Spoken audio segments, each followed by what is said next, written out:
with this week's newsletter. Doug, great newsletter today. I have to tell you, I was pretty impressed by that 12-foot great white shark that we'll talk about here in a minute. But what's going on Yeah. around the nation? Well, to start off with, let's see. For starters, I don't like that. Around the nation, right? Big news, I think, up in Alaska.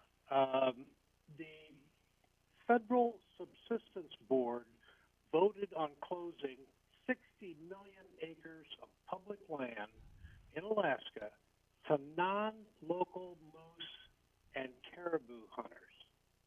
Now, the way I read this is if you're a local, you're an Alaskan resident, no problem. But non-residents, no, you're not getting in there. Now, I don't know exactly where this land is, but 60 million acres is a lot of property. Just got shut off to non-residents. Yeah, interesting. Well, we'll have to study Yeah. that and see what's driving that. That sounds like a topic for an entire 2-hour radio show. I know the Safari Club International is involved in that, so we'll see what's going on. Yeah, that's pretty interesting. You bet. And now in Montana, springtime is over with. We've got a grizzly bear that mauled a guy out there hunting antler sheds. And now, I don't know about you, Don, but if I were out anywhere in the woods, Montana, Idaho, I don't care where it is in the Rocky Mountains, you got to be ready for stuff like this. And if you haven't at least got bear spray, you're in trouble. That doesn't make sense to me. Well, yeah, that's true story. I was talking to our good friend Special K, our resident voice of moderation and reason. He's a shed hunter and doesn't carry a firearm. He likes his pepper spray.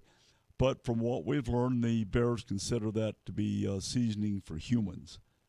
So I'm just saying. Well, it's better to have it than not to have it. That's the way I look at it. Yeah.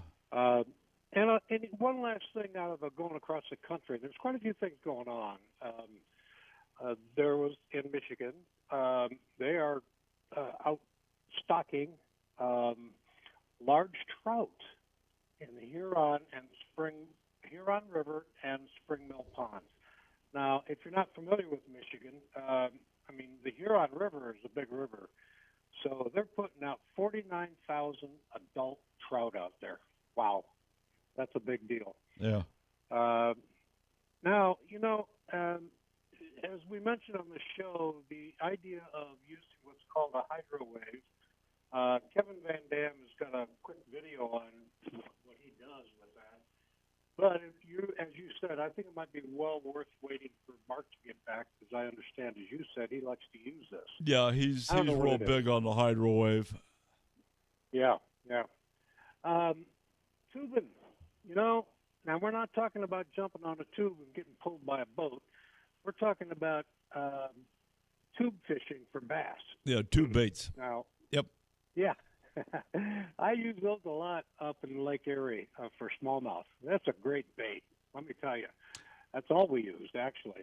Yeah, I think they're highly overlooked, by the younger generation. Them, a couple other reapers, some of the Smithwick hard stick baits, old school, the tube baits, the Gitsits, that kind of thing. They need to really be looked at again, especially for early season bass. And as a matter of fact, some of the other creature baits that are winning tournaments, especially this time of year, moving into the sight fishing, bed fishing season. Mm-hmm. No, I know what you mean. Even up in Canada, 30 years fishing up there, because waters up there are so doggone crystal clear. You can watch your bait from 40, 50 feet out hit the bottom in 12, 14 foot of water. So between a crawdad and tubes, those are killer smallmouth baits. Just to note that the Arizona Deer Association has raffles every month, and we got a little blurb in there about the raffles for big game raffle coming up in July. Can you add anything to that?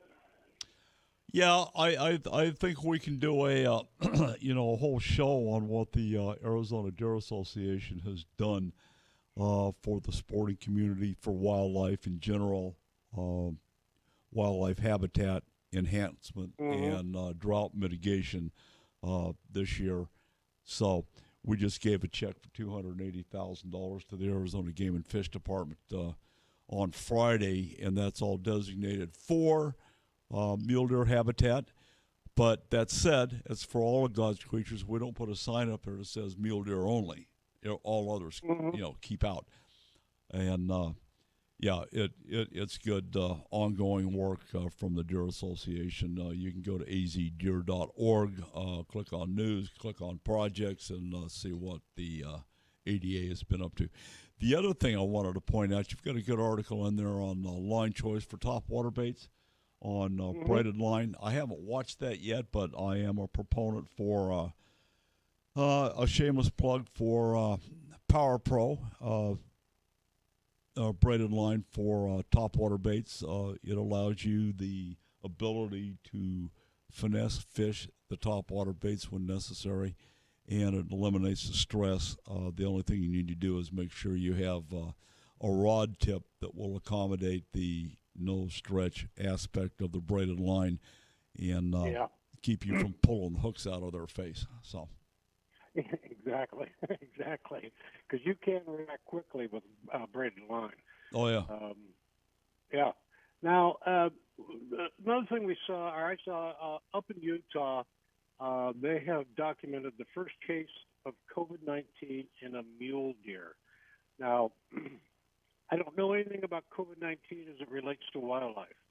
I don't understand how that could even occur, but apparently they found it. So we're going to keep an eye on this. I don't know how broad-based this is going to be, but I certainly want to know if this is happening not just in Utah, but around the country. Yeah. I want to go back to the Arizona Deer Association.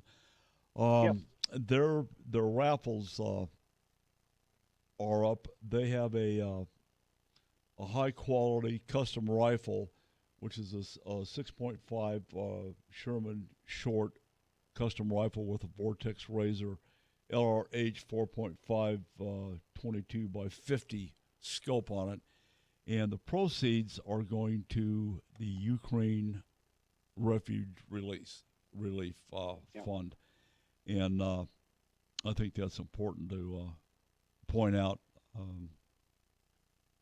Big tragedy there in the Ukraine, and that's all I want to say about that. The ADA Buckskin chapter has a binocular raffle going on. That's a 12 by 50 Vortex Razor UHD binoculars, high quality binoculars, really cool. And then they've got a Winchester Model 9422 XTR carbine in a 22 caliber, and certainly a chance to own a piece of American history. Awesome gun. Yeah. Just wonderful. And they're only selling 300 tickets on that at $20 a chance. The Alamo Precision 6.5 Sherman Short custom rifle, they're selling 600 tickets at $20. And let's see what else. On the Vortex, $20 chances, $200 tickets are being sold. So odds are pretty good on most all of those. So take advantage of that at azdeer.org. Right. Hey, before we get to our last item, the second to last item is Berkeley has created a power bait glove designed for noodling, which we periodically have talked about on the radio show. Noodling? They have baits for noodling? Yeah. What do you wipe this on your face? Excuse me? They're selling a glove. They have a noodling glove. Okay. Yeah, exactly. Just $100. I mean, come on. I don't know anything about noodling. Holy smokes! But our last Power. Wait article, a minute. I'm looking at this. This is power bait infused. You've that's got what to it be says. kidding. Well, I gotta hand it to Berkeley, man. These guys don't miss a beat. hey, yeah, I guess so. I'm not sure I need to have one of those, but there we go. No, I don't use body parts for bait. Nope, nope, nope, Hey, nope. yeah, lastly, Don, a 12-foot great white shark showed up near Florida, and they put this thing up on a ramp of some sort. Incredible shark. I have no idea whether they returned this to the water or they just decided, nope, this is not bait for anything. I But at have, any rate, Doug. I've taken a look at this, and there's a group that have been tracking this shark for quite some time, and he just happened to show up at spring break down in Florida, which I thought was yeah, pretty timely. Uh, they've tracked this guy over 119 days down the East Coast.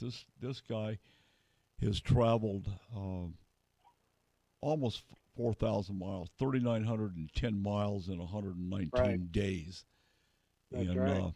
apparently. I don't know what their motive was.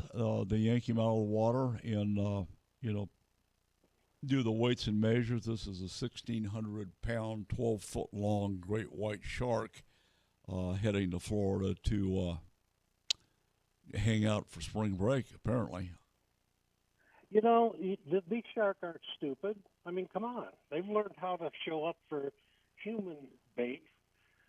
So I guess that's what happens with these. yeah. Well, this showed up in Field and Stream. They do a great job. So yeah, That's right. That's right. hats off to And them. and that's right. I watch those kind of, just for our user base out there that's listening. There's so many inputs to what I watch for and where I go to look for things that makes this newsletter up. And I'm always looking for the items that can tickle, trickle, help you out type of videos, what's going on in your state type of thing that makes sense. There's a lot of junk out there sometimes, but this is what I put in my newsletter. Yeah, 10-4. That's it, Don. Okay, Yeah. well, I want to follow up on that COVID positive test for the mule deer there in Utah. We'll see if we can't get one of the biologists on board to give us some insight on what's going on. Yeah, I'd love to know more myself. Yeah, I've got a I'm big gonna get a hold question of mark our there. I got a local wildlife outlet up here on one of the reservoirs. I'll drive up there one day this week and see if anybody knows anything. Yeah, 10-4. Okay, guys, if you don't have the newsletter, sign up for Doug's good work on huntingfishing.com. Go to news, hit the pull-down menu, and there's a place to sign up for it. You can get it every week. Doug, great job.